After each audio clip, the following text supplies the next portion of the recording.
Yeah. So I'm Lee Hawkins. I'm the founder of the ASA Foundation, and I set up ASA Foundation back in 2001. Oh, Nicole's joining us. Is she joining us?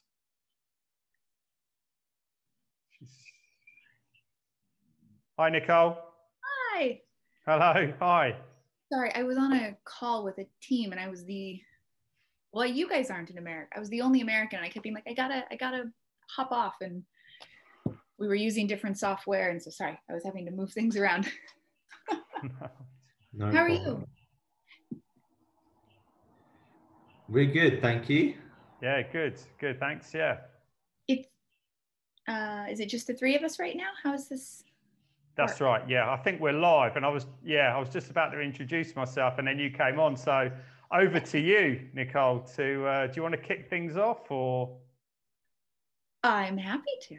Yeah. Thank you. Well, I'm really excited to be here with both of you, and to talk about all the different things that we're doing around the world. So I'm Nicole.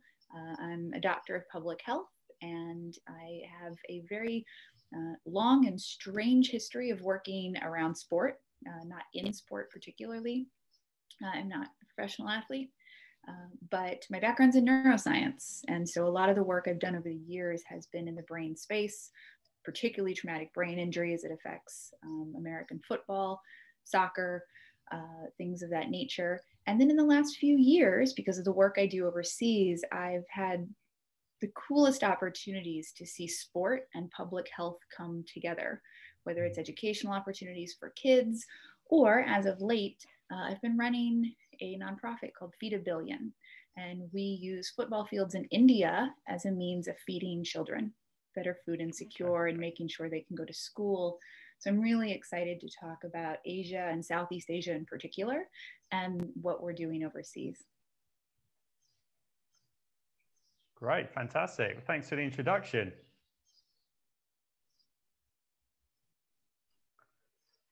Okay, so I'll just introduce myself. And so I'm Lee Hawkins. I'm the founder of ASA Foundation. I set up ASA Foundation back in 2001.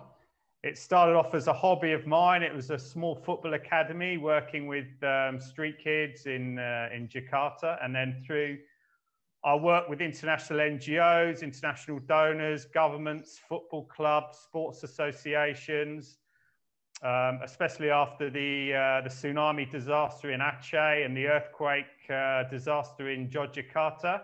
ASA evolved into a foundation using football and different sports as a vehicle to educate and empower vulnerable youth and young adults. So yeah, it's been an incredible journey. You know, my background's football and sports. You know, I used to be at Southampton Football Club as a trainee at their academy many, many years ago.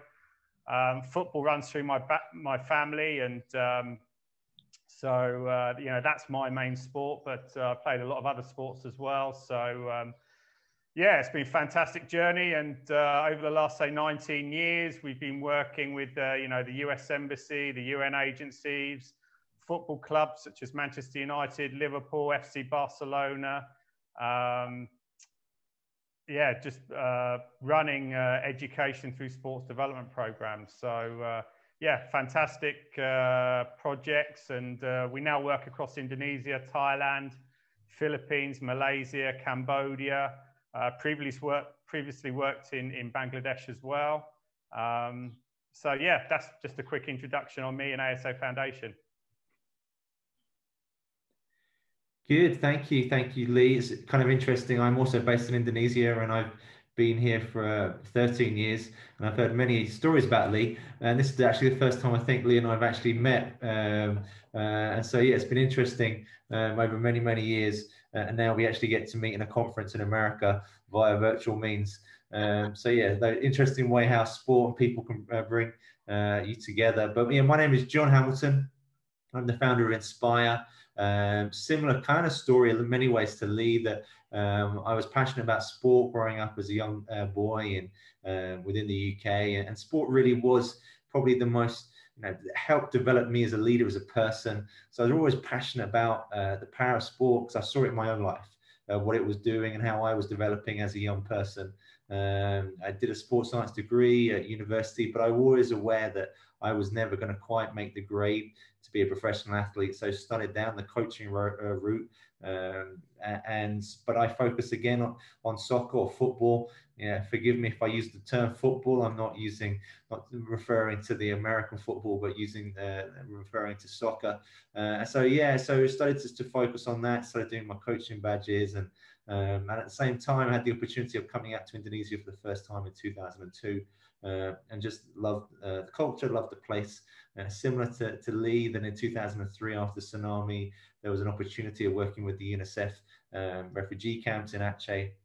And so I went there and was volunteering as part of that. And that for me really was the first time I really saw the power of sport to really help the most vulnerable. And these kids who literally had lost everything.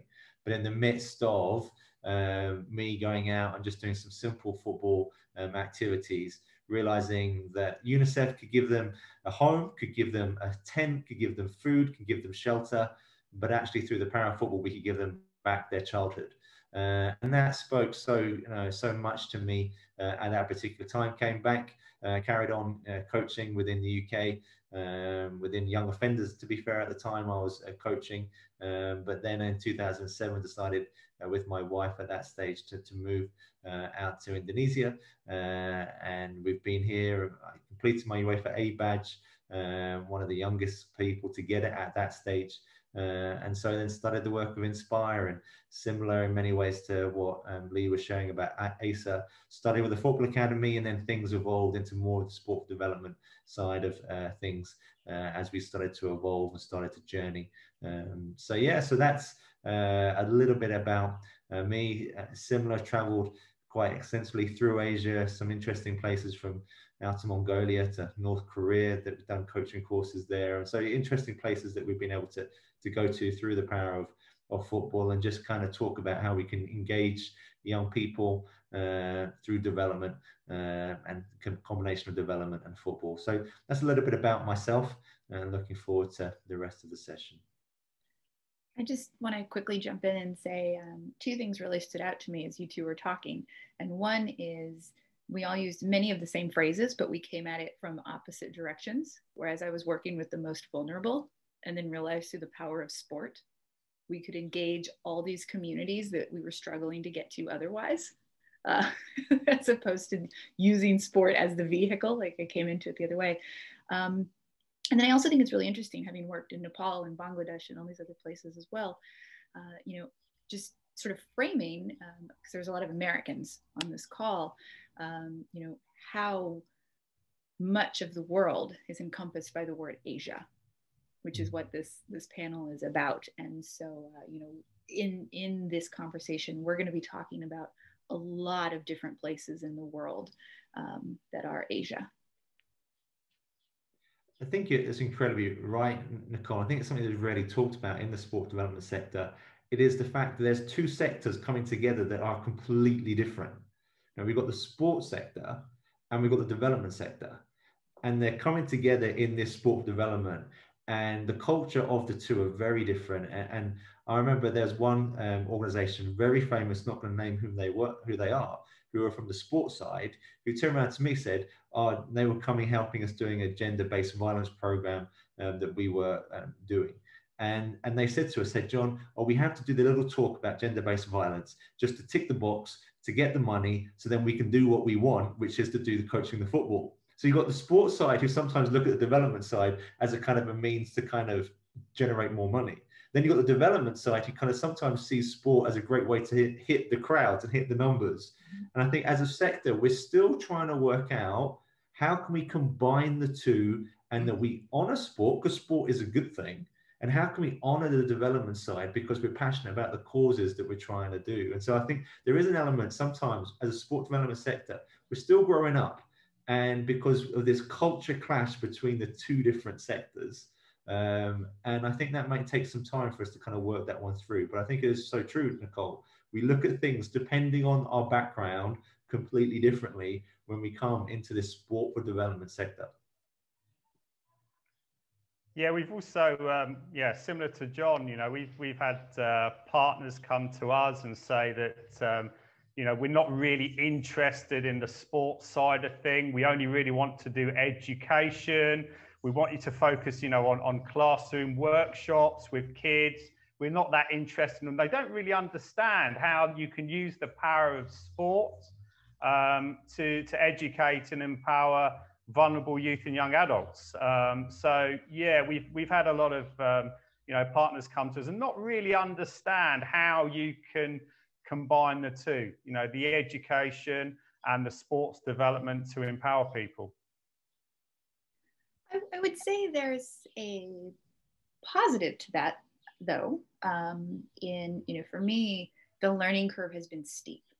It has been very steep, but there have been a few cases in which, coming with absolutely no knowledge of the inner workings of your football, especially having worked in the US on our version of football, when you are forced to solve a problem and you're forced to do it together, I have to say some of the most creative ideas I've ever heard in my life are the result of two sectors that otherwise don't work together having to sit down at the same table and say, here's an opportunity.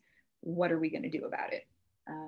And it's, when you get people who think very differently, you get some really creative answers.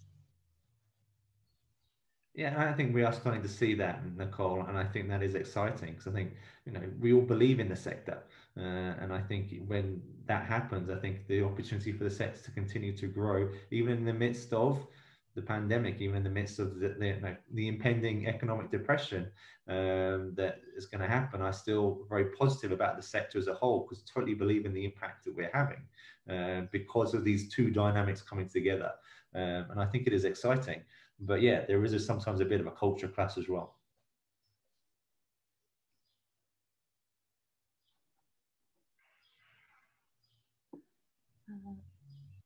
Question. Let's see. I just want to look and make sure there aren't chat questions. Okay.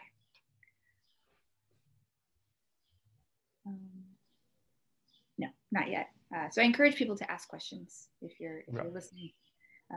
So I'm really interested in hearing from both of you how, and I will bring it back just to, most participants are American based. So what are the differences between, now that you've moved extensively and I've lived in other countries in Asia, what are the differences you see now being based somewhere that, in your case, John, is not your home? When you compare cultural differences, how people approach problems, what's really unique about the environment over there? Yeah, I mean, obviously, when you come here, obviously moving to Indonesia, Indonesia is a very, very different country from the UK. I think there's no doubting that. And there are lots of differences from the way that they think about the football, the way that they think about education, the way that they think about COVID, and I think in terms of the way that you fall in love with Indonesia is because the way that they think about community. I think that would be the biggest, because in the UK, I would say it's fairly individualistic. You problem solve, you work out things on your own, and that's the way that you do it. In Indonesia, that's completely different. You work together as a community to find out what's going on. When I first arrived, the internet wasn't really widely around, so everything was about how much does that cost? And I was, as a foreigner, I was like, why would you ask me those questions? You would never ask that in the UK. It's so impolite. But in Indonesia, everyone asks that question. The reason being is the way that they find out if you're at a good price is they collectively find out where the cheapest, where they would buy their chicken or where they'll buy their car or motorbike. The collectiveness of a community is really important. And then that kind of stems into, when you're in that community, you're then feeling that you're no longer a white guy. You're actually part of this community where they do love and care and support and have adopted you into that. So I think that would be the one thing that stands out for me, is the way that they think about community compared to an individualistic country like the UK. Yeah, and I found that also, you know, traveling across Indonesia, running projects in Indonesia, working with local schools, working with local communities. Yeah, there's that real sort of sense of, you know, community feeling, people coming together. And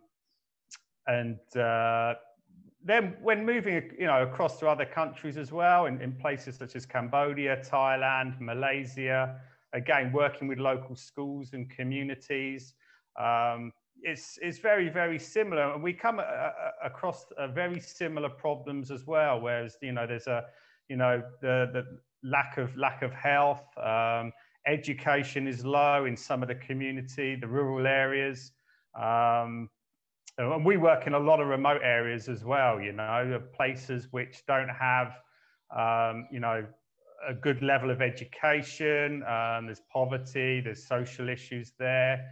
But what I've found is, you know, communities come together, they're strong, they, you know, they help each other.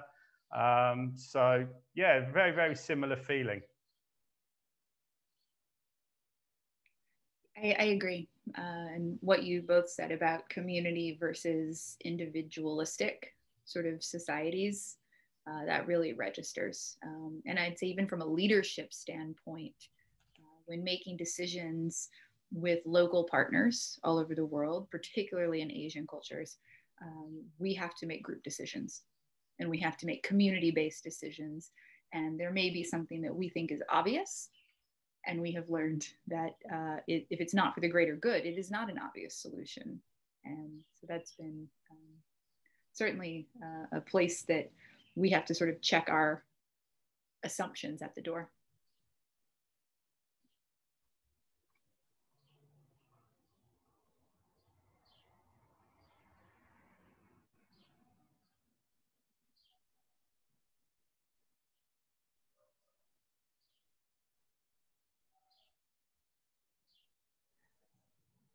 So we've got some people joining, some more people joining, just making sure. If you guys have questions, please send them. So I guess I also am very curious, the two of you, how, this isn't a trick question, I promise, but how has the pandemic changed the way you've been operating and the way you've been thinking about engaging with the community? Okay, well, a lot of our programs have, some have been paralyzed by the pandemic. Some were not. For example, we have a Coca-Cola Amatil program, which we've been running for 9 years now. And it's a community capacity building program, a program called Coke Kicks. We work with thousands of kids every year. It's a nationwide program across Indonesia, working in 10 locations every year. So we cover thousands of kids and coaches through that program. Obviously, we can't run it this year. Hopefully we can do it next year. So, you know, that's obviously been a massive shame. In the case of the programs which have been paralyzed, we've become creative. For example, for our Casabilla Foundation financial literacy and inclusion program, we've been creating empowerment booklets to send into the communities so the kids can learn financial literacy through sports activities in the communities, at home, with their families. And we've been actually conducting monitoring evaluation with the families online. So that's worked pretty well because we can't run the programs in the schools because schools are still closed. For our Rhythm Foundation program, which is in Tangerang in Indonesia, this is a health, women empowerment, life skills development program. It's a 3-year project. Obviously, again, we can't go into schools. We can't conduct all our monitoring evaluation activities, working with the teachers, with the kids. So what we've done is we've developed a virtual education platform. It's a digital online COVID-19 prevention application on YouTube, which the students can use. So we've got over 10,000 of our student beneficiaries using this, this virtual platform, again, at home with their families. And that COVID prevention platform teaches them healthy behaviors, life-saving information to obviously prevent the spread of COVID-19. So that's actually worked really well. Like I said, we've got over 10,000 students using that at the moment. Our projects in Cambodia, which we've just completed in Sanukville, that program was working with the US Embassy. It was another life skills, women empowerment, health, hygiene program. We were unable to go into the schools and conduct our final monitoring evaluation, our testing, our surveys, our interviews. So we've done everything online. So that's, we've done the test by email. We've done virtual interviews via WhatsApp, Facebook. So yeah, we've managed that way, which has worked okay. So we found ways around it, but obviously it is a real challenge because our programs are, we work at the grassroots level, working with local teachers, local community coaches, building the capacity to become ASA master trainers, and we can't do that at the moment. We can't undertake our face-to-face programming activities. So yeah, it has been really challenging, but we're finding ways around it. Yeah, and I think very similar to what Asa and what Lee has just been talking about. Reality is, if some of the programs have had to kind of shut down, but the ones where we can go onto a mentoring online presence, we have done that. Similar to Lee, different opportunities have arisen, and of course during the pandemic, it's been, I think, what some kind of people have said, it's been a mirror to society, hasn't it? We've seen the good and we've seen the bad reflected during COVID. And one of the major programs that Inspire has been leading, pioneering, if you like, has been what we've called Pledge United, which is a program where specifically we targeted one particular area.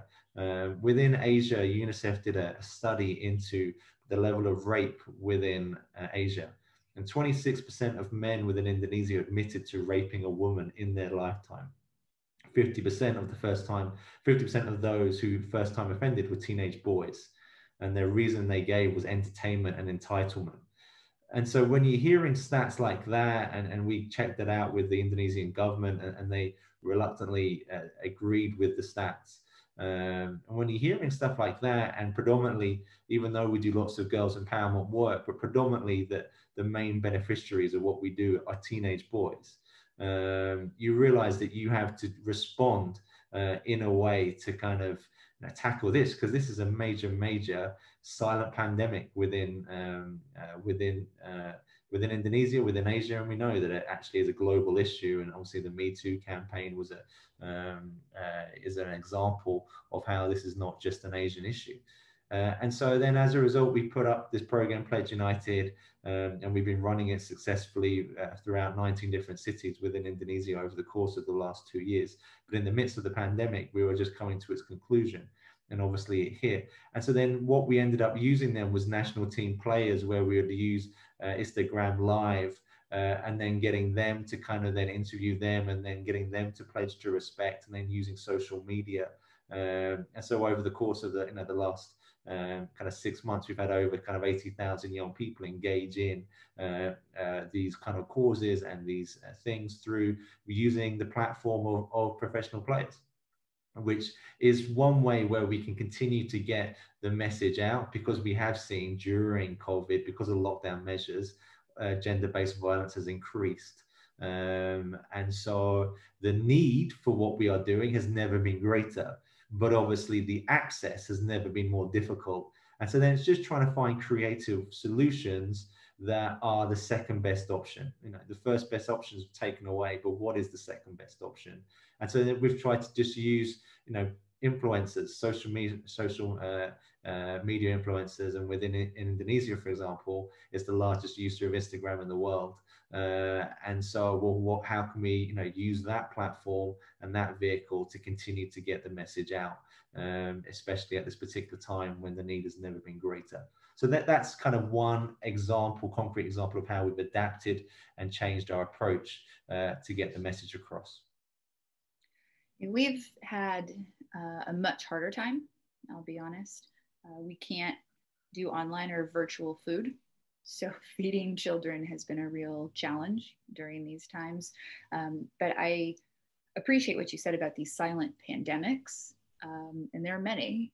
Obviously, we work in food insecurity, but often even when we've been able to get like, nutritional supplements, clean water becomes an issue.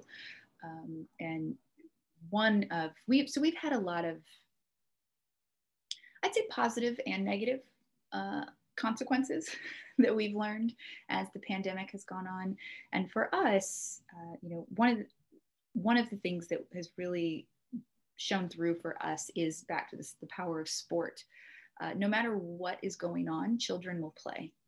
And for us, although we don't have school in session the way it used to be, in India in particular, in these communities, we're seeing that no matter how big or small, kids will still go to the facility and kick around a ball. They'll still play. So we can use that as a means of distribution.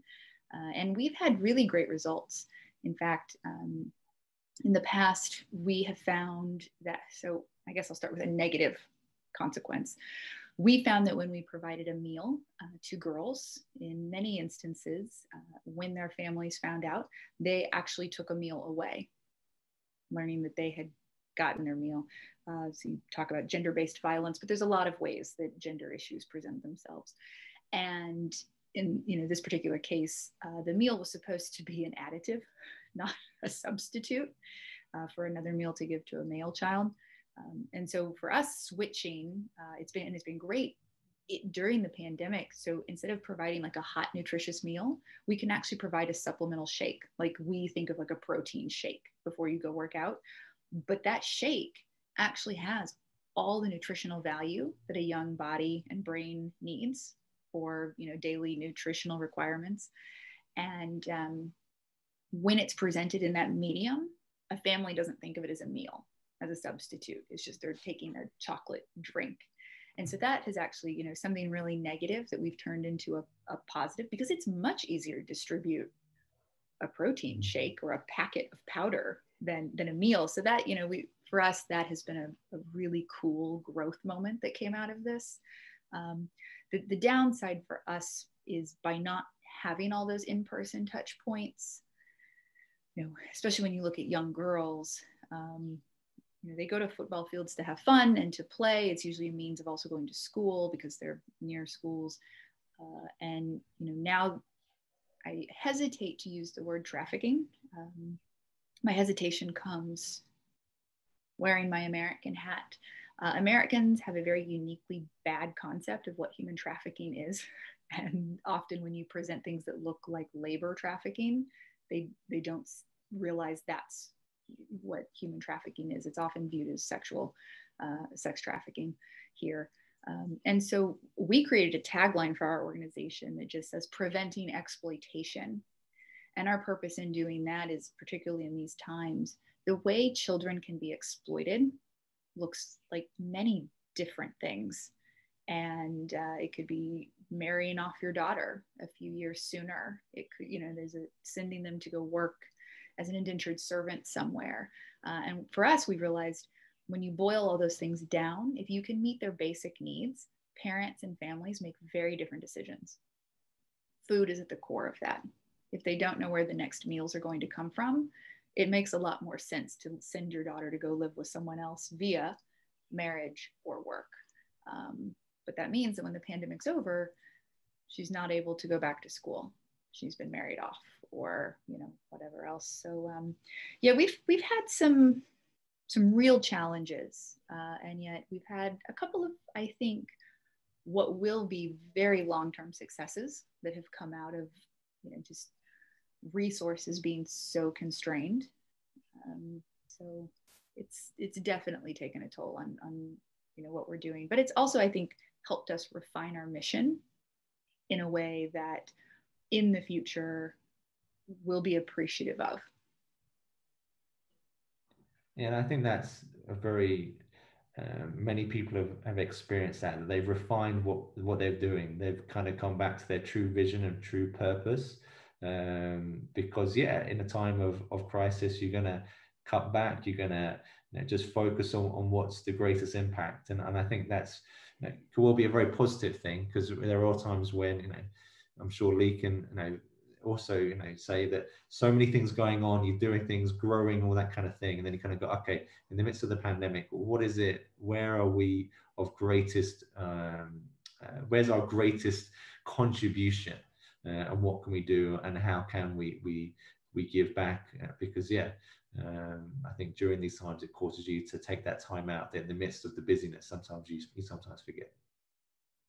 That's right. Yeah. The pandemic's obviously made myself take a step back and look at the big picture and identify our strengths and what we're good at and what we can focus on. And, it's also been, a lot of fun, being creative and coming up with the COVID prevention platform and putting that together was a lot of fun with our developers and getting the kids to test it.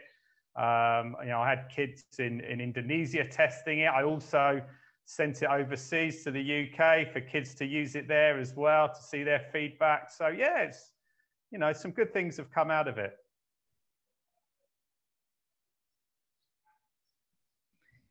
Something else you said earlier, Lee, that made me sort of just reflect a little was how, I won't say because of the pandemic, and yet there's something about, as you just said, when you have to really evaluate what's a nice to have and what's a necessity at the core of your mission, it has become so apparent to me, and I knew it was important, but I don't think I quite appreciated monitoring and evaluation the way I probably should have in many instances.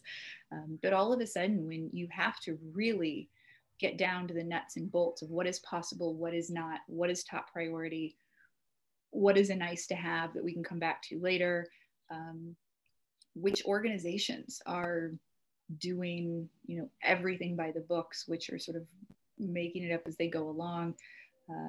The ability to have metrics in place of what is success. And that can be lots of different things, but it's really helped us think through, for us, it's been a very localized effort, which is tough because success in Hyderabad looks very different than success in Dhaka or success in Kathmandu and every village in between. So it's been tough, and yet things like in places where school is open, school attendance or age of marriage, things like that have actually been really important for us in terms of monitoring our progress and then evaluating where we're doing well, where we're not, where things have to change. So I'm glad you brought that up.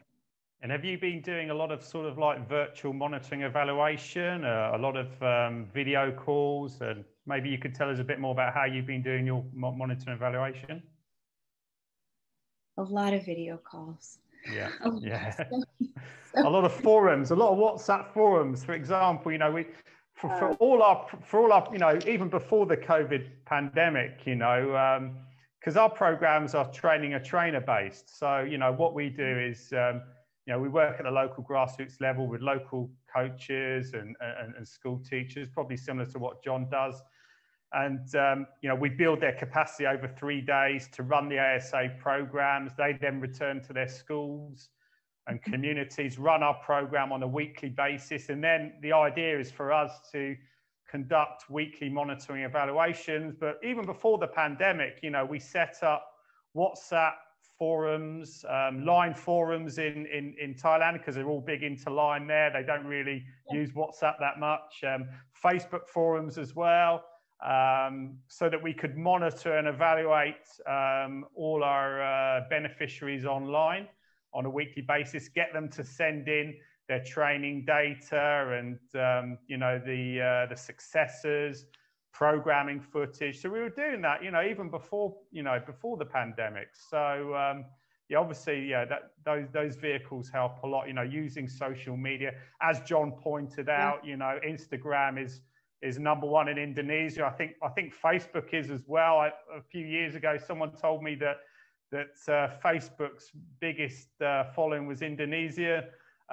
So yeah, using the power of social media to obviously to conduct all that monitoring evaluation. Yeah, I think that's exactly right. And well, even logging into this, you know, part of my challenge is I'm often the only American, and I used to be on a plane at least 2 days a week. It was not strange, to be in 3 different time zones on any given day. Now I'm stuck, right? I mean, and all the countries that I would be going to don't want Americans. So my schedule is, like I said, even logging into this, I'm using Adobe Connect and using Microsoft Teams. I feel like I show up to everything 5 minutes late, and the camera isn't working because the last software is doing so, the microphones, it's very silly challenges, but challenges that are just exhausting in their own way. And our biggest issue, I will say, is because I am here, the entire country of India is in one time zone, Indian Standard Time. So, convenient that 1.5 billion people have one time zone, convenient for me.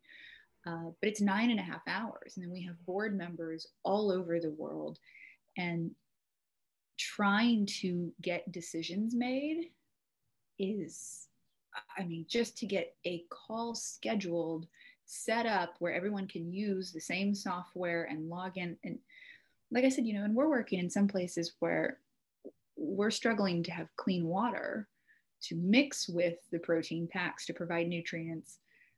How are we asking these people to set up a Zoom? And it's been really, really tough, and it's fallen mostly on me to do it.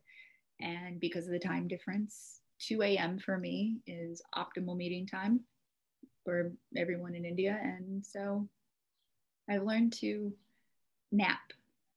Yeah, sure. Yeah, I've got exactly the same situation as you, Nicole.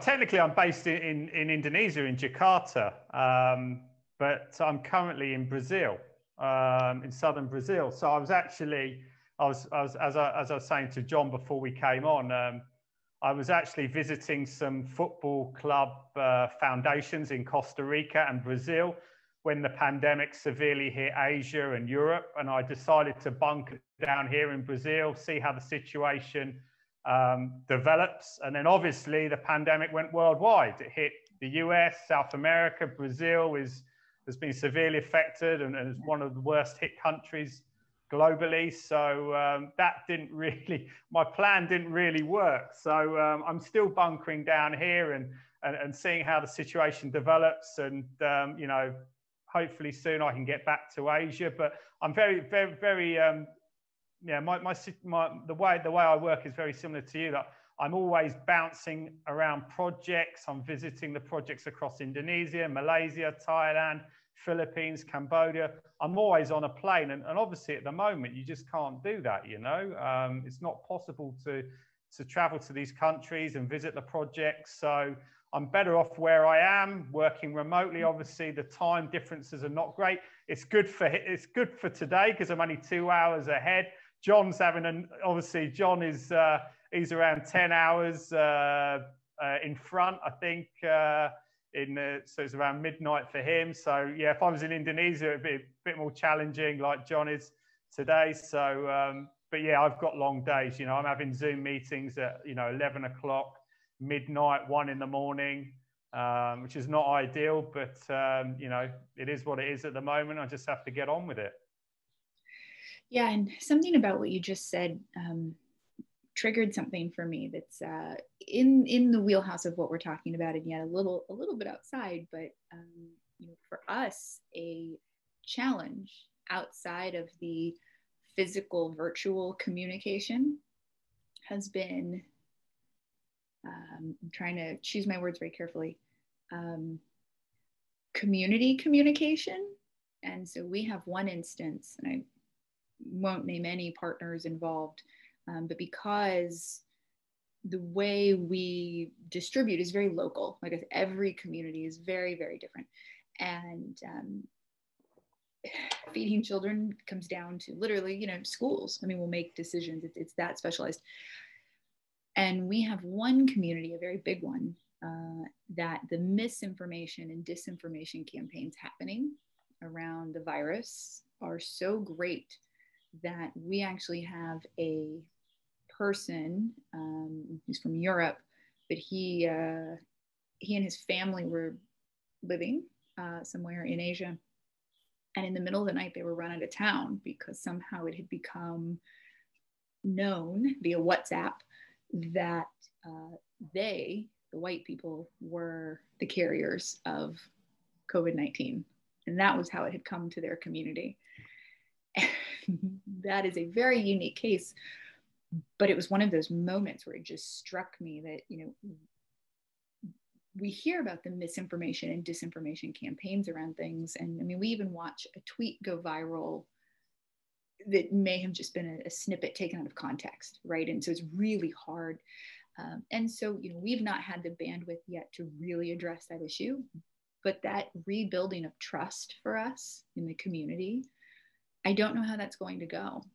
And especially because I'm not there in person. The people that they have relationships with, we're not there, and we won't be there. I assume we're in for a really brutal winter here in the US.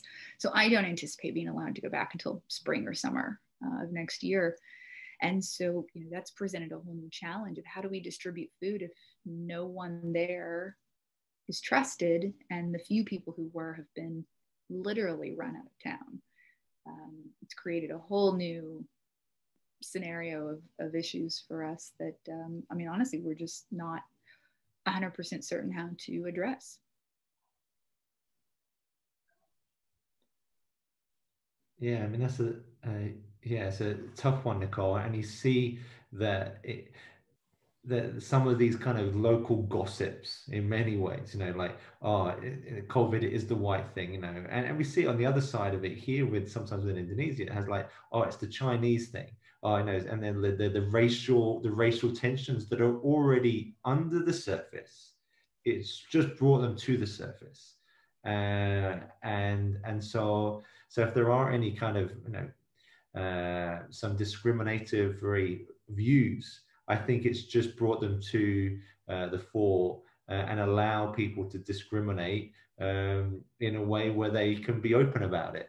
Maybe they could have been quiet about it and kept it to themselves, but this just allows them to say, well, look, this is the white people, let's get rid of the white people. It's their problem. They brought it to us, instead of thinking collectively, how can we help the collective community? There's those kind of examples that have happened, I think, quite, you know, frequently. I mean, I've even heard within London, when it first happened, people didn't go to Chinatown because they were worried about getting COVID, you know, and all this kind of nonsense in many ways. But it was just this sense of fear. And obviously, when people are fearful, it allows this kind of misinformation to kind of come to the fore. Which, as you say that, though, it also makes me think, coming back to sort of, you know, this forum that we're in, the power of sport, and how, you know, children in particular don't have to speak the same language to play, right? And in fact, sport is something that brings people of different cultures, of different races together. And, you know, here in American football, we've had a lot of fun dealing with issues around, you know, sport as a platform for social justice, particularly race, in the past year. And I think, you know, I've even watched in my own family, seeing sort of how these things play out. And of course, you know, politics is very separate, and polarization is beneficial to politicians.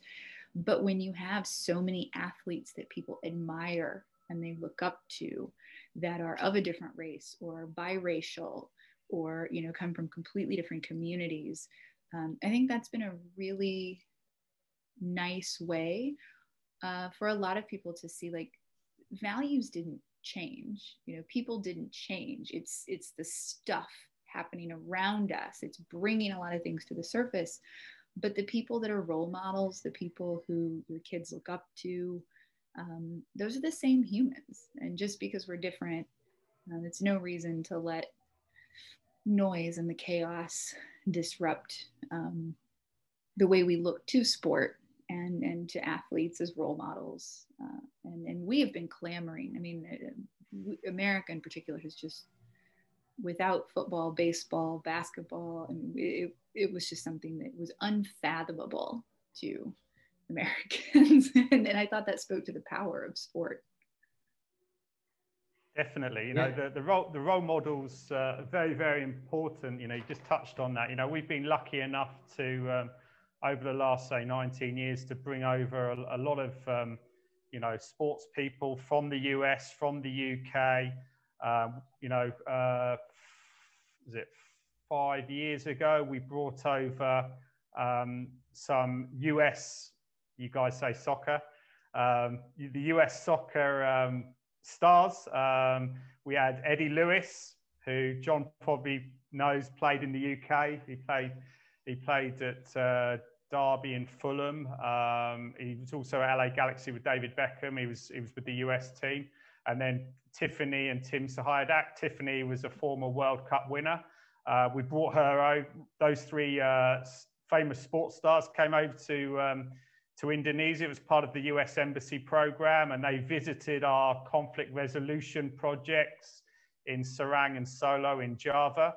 And Tiffany, you know, you could just see the power of football when Tiffany was playing football with the girls, and she was really, you know, fantastic with the groups of girls that she was working with. And she was promoting, you know, soccer as a sport that could be played by girls, you know, not just boys, because in some of those areas only boys play soccer. So yeah, it was fantastic. You know, we brought over Ian Rush with Liverpool a couple of 10 years ago. Brought him over a couple of times to Indonesia. We brought over the Manchester United coach to Cambodia last year. To work on a gender equality program that we had, a football-based gender equality program in Phnom Penh in Cambodia. And we do a lot of work with disabilities. So we're using the power of sport to run inclusive sports-based education programs, bringing vulnerable youth with and without disabilities together. And last year we brought over Dr. Becky Clark, who is a deaf former gold medalist, volleyball gold medalist for the US Olympic team. She came over and visited our program and working with the inclusive schools in Khon Kaen in Thailand. And it was, you know, fantastic that we can bring these people over and to work with the youth and young adults.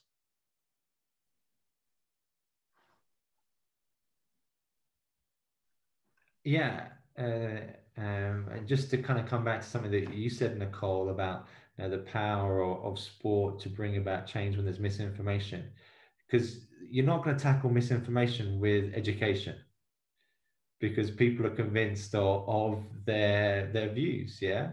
And so if people do have this kind of, you know, ideology, and it's not based on fact, it's just based on assumption. If you just try and tell them that their assumptions are wrong, they're just going to get more upset and angry with you. And so then the only thing you can do is then form relationships. And of course, you know, as what we're all saying is that one of the greatest ways of doing that is just by getting a ball out and playing. And then once you do that, it gives you the opportunity to then correct their misinformation. But education in itself, I don't think is the solution. It's anecdotal and silly, but exactly to your point. My background's in neuroscience, and so I actually wrote a piece a while back saying what you just said. You can't shame anyone into agreeing with you, and you can't fight misinformation with education, because people dig in, right, based on emotional feelings. And the analogy I used was, I said, using American basketball, I said, I went to UNC. I can have absolutely nothing in common with someone, but if I we're in a bar and they hate Duke, well, I hate Duke. We're best friends. I don't care what else in the world they, you know, have going on. We have a commonality. Our hatred of our rival in sport bonds people like nothing else. In fact, there's a book that's very funny called To Hate Like This Is to Be Happy Forever. And it's actually about sport and how disliking the same rival actually does bond people on a very, very, very deep level, and strangely enough, builds trust. And so, you know, find your common enemy, which is easy to do in sport. Yep.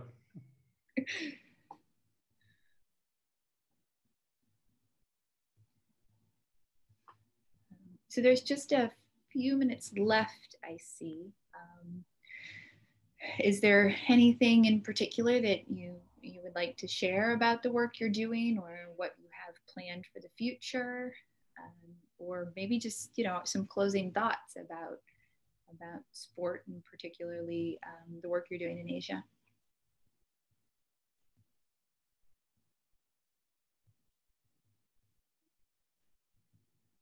Oh, I'll go. It looks like maybe Lee's frozen. Sorry, yeah. Oh no, he's there. Yeah, so I'll keep on losing the internet connection. Okay. Yeah. Okay, John, do you want to go ahead first, and then I'll go. Close on. Yeah, well, thank you, Nicole. Thank you for coordinating, for moderating this session, and thank you for the people who listened in.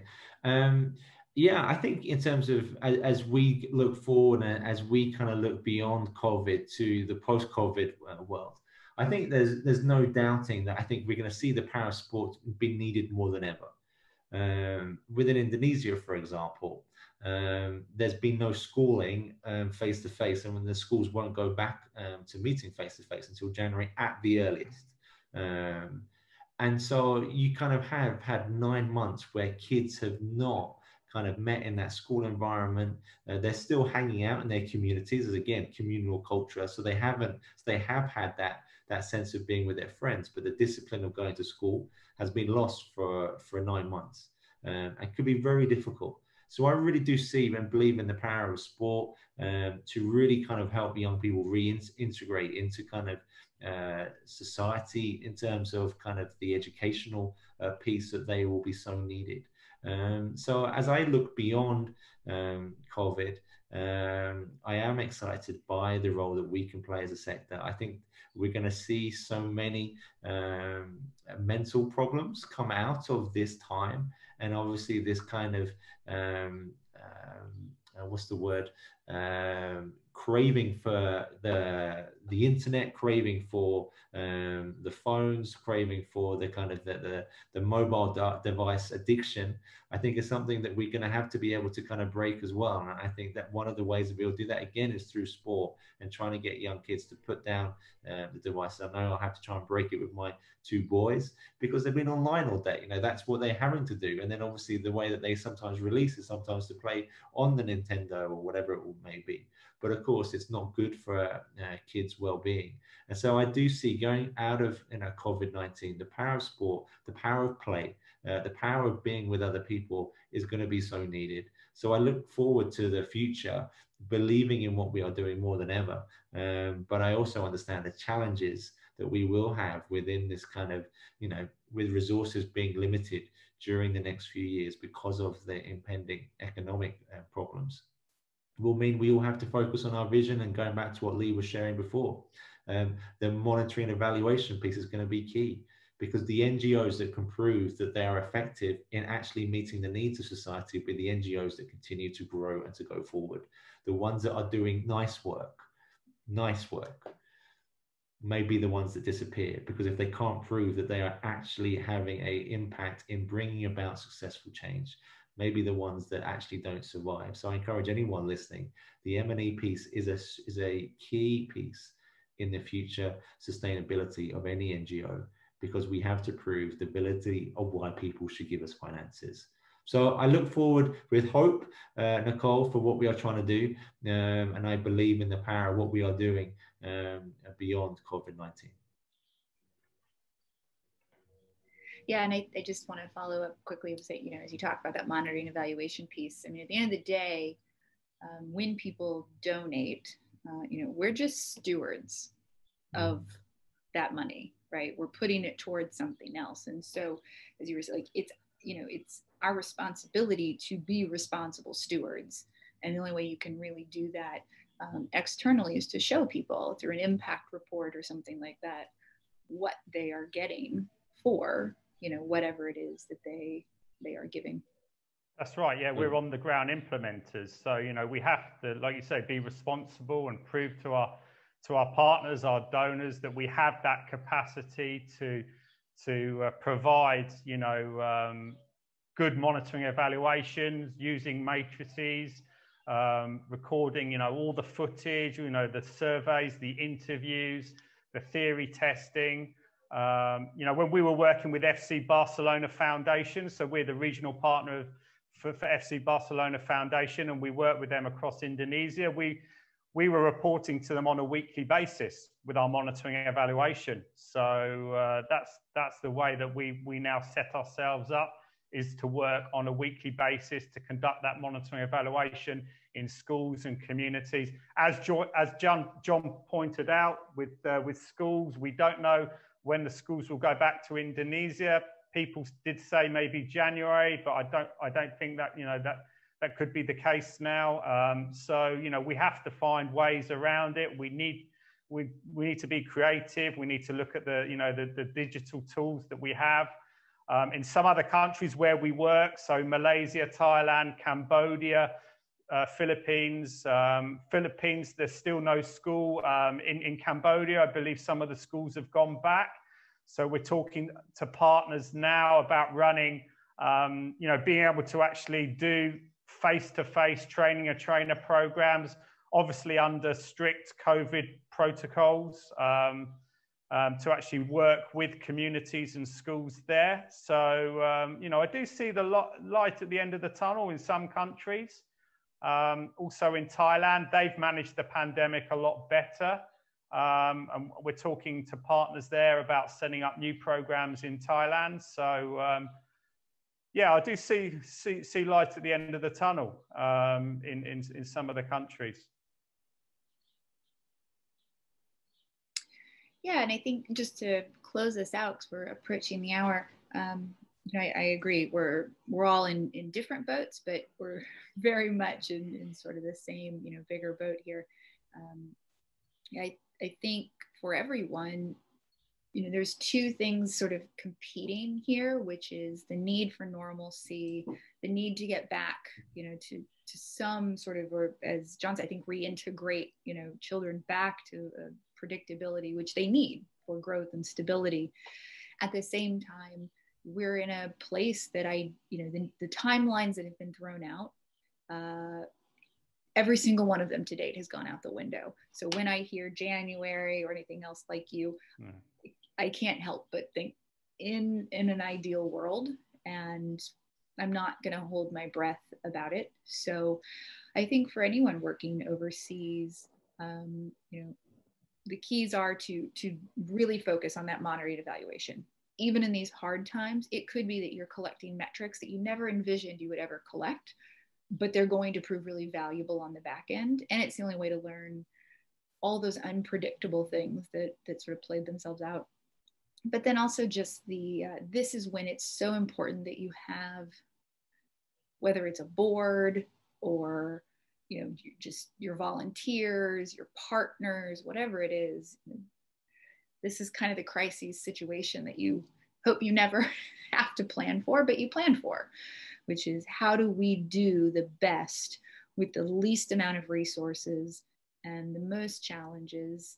And so this is when it's really important to lean on those people who know best, particularly in the local communities, and to do the best with what you've got. That's where we are. But yeah, I think the theme here has been what makes sports so cool is how it makes us feel. And we have lots of emotions around sport, but those feelings of community in particular, connectedness, loyalty, trust, there aren't other sectors that can really replicate those basic human emotions in the same way. And so it's a really, really great opportunity to use sport as a means of doing good and philanthropy and, you know, around the world.